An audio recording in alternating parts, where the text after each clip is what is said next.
What's going on, guys? Cameron back again from Attack on Anime, here to bring you episode 29 review of Ushio and Tora. And this episode was, I love the mystery they're setting up behind Tora, because there's so much more to him that they're leading on. Like, they even say that him and Hakumen, like, he has a personal beef with Hakumen.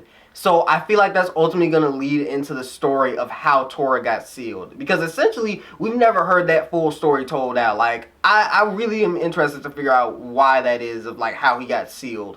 And I'm also interested to figure out how the Beast Spear is going to break in the end. Because I have a theory on how I think it's going to break in the final battle. Because we've already been told that the Beast Spear is going to break at the final battle. And I feel like Ushio is going to break it himself because of what we found out this episode, that these Tora-like figures are known as Asafuse. I don't know if I'm pronouncing that right, but Asafuse. And essentially what they are people that they succumbed to the Beast Spear's like seduction. Like, their soul was taken into the Beast Spear and they became these like Tora looking like figures.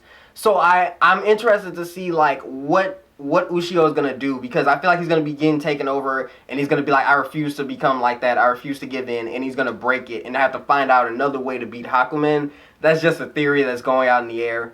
But also in this episode, Hyou, like, his smile when he realized that Gurren was the Tora-like figure that killed his family, he just had this smile from ear to ear. He was so ready.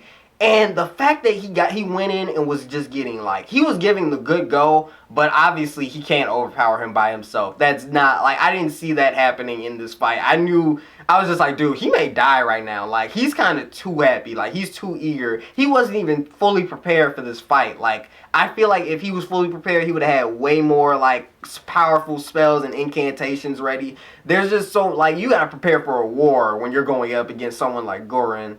We also figure out in this episode that the Azafuse turned to stone. And my question is, if they all turned to stone, like, because they literally turned to stone as soon as Gurren left. And they said, we don't know why we turned to stone until we turn back into stone. So, like, while they're out in the real world, they have no idea why they're not, like, turning back to stone until they turn back. And my question is, why doesn't Tora turn to stone, like, ever? So, like, is Tora, like, a special type of Azafuse? Is it his drive? Is it his gripe with Hakumen? Maybe the deal with Hakumen and his beef with Hakumen has to do with why he doesn't turn back to stone. There's so many questions thrown in the air with this episode, and Hyou, I can't wait to see him fight Gurren. Like, I feel like their actual final fight is gonna be so badass. Like, we're not ready for the level. Like, Hyou is starting to, like, rise to the top as, like, one of my favorite characters.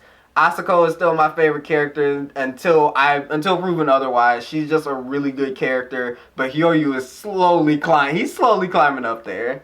And to finish this off, I also love how the backstory of Gurren, of how he used to be human, and they showed how he got to be in Azafuse. Like, he just got too greedy, and he gave into the Beast Spear. And we know that Ushio almost became that in the first season when he had to go inside someone's head and the Beast Spear almost took him over. So we know kind of what it's going to be like when it may happen, and I feel like it's definitely going to happen, because the last time he almost gave into the Beast Spear, Ushio went nuts. Like, they literally described him as a beast.